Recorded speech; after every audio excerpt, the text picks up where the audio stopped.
Ferrari ஆப்பில் வந்து எப்படி ரீசார்ஜ் பண்ணுறது அப்படின்றது தான் இந்த வீடியோவில் வந்து நம்ம பார்க்க போகிறோம். என்ன அப்படின்னா, ஃபஸ்ட்டு வந்து இதை வந்து அப்படியே ஸ்க்ரீன்ஷாட் போட்டு வச்சுக்கோங்க. சரியா? ஜஸ்ட் இந்த மாதிரி ஒரு ஸ்க்ரீன்ஷாட் போட்டு வச்சுக்கோங்க. ஸ்க்ரீன்ஷாட் நீங்கள் இப்படி போடும்போது ஆட்டோமேட்டிக்காக அது வந்து உங்கள் கேலரியில் வந்து சேவ் ஆகும். சரியா?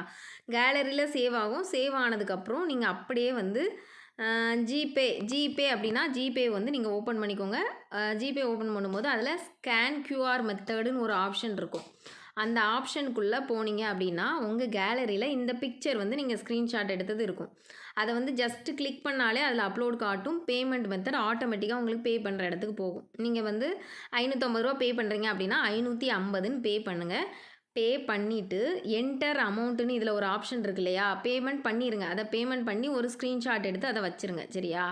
வச்சுட்டு இதில் வந்து என்டர் அமௌண்ட்டுன்னு இருக்குது. என்டர் அமௌண்ட்டில் நீங்கள் எவ்வளோனா இப்போ 550 ரீசார்ஜ் பண்ணியிருக்கீங்க அப்படின்னா 515 போட்டுக்கோங்க. சரியா?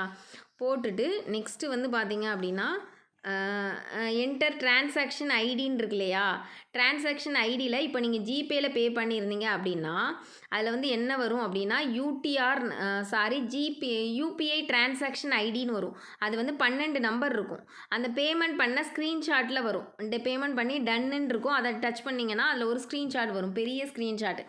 அதில் யூபிஐ டிரான்சாக்ஷன் ஐடின்னு இருக்கும். ஒருவேளை நீங்கள் பேடிஎம்மில் பே பண்ணியிருந்தீங்க அப்படின்னா யூடிஆர் நம்பர்னு இருக்கும்.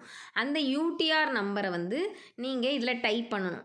ஜிபேனா யூபிஐ டிரான்சாக்ஷன் ஐடி, ஃபோன்பேனாலும் யூடிஆர் நம்பர் இருக்கும், பேடிஎம்னாலும் யூடிஆர் நம்பர்னே இருக்கும். அந்த 12 நம்பர் 13 நம்பர் இருக்கும். அதை வந்து இதில் டைப் பண்ணிடுங்க. டைப் பண்ணிவிட்டு நெக்ஸ்ட்டு வந்து ப்ளீஸ் ஆட் ஸ்க்ரீன்ஷாட்டுன்னு இருக்குது பாருங்கள், அடுத்த ஆப்ஷன்.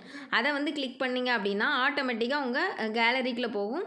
அதில் வந்து நீங்கள் ஜிபே ஃபோன்பேயில் பே பண்ணியிருப்பீங்க இல்லையா, பே பண்ண ஸ்க்ரீன்ஷாட் வந்து நீங்கள் எடுத்திருப்பீங்க. அது கேலரிக்குள்ளே இருக்கும். அதை வந்து சூஸ் பண்ணுங்கள். இந்த சூஸ் ஃபைலுக்குள்ளே போய் சூஸ் பண்ணி சப்மிட் கொடுக்கணும். சப்மிட் கொடுத்துட்டீங்க அப்படின்னா ஆட்டோமேட்டிக்காக உங்களுக்கு வந்து வேலெட்டில் ஆட் ஆயிரும். சப்போஸ் சப்மிட் கொடுத்ததுக்கப்புறமும் ஆட் ஆகலை அப்படின்னா தான் மேனேஜரை வந்து காண்டாக்ட் பண்ணணும். சரியா?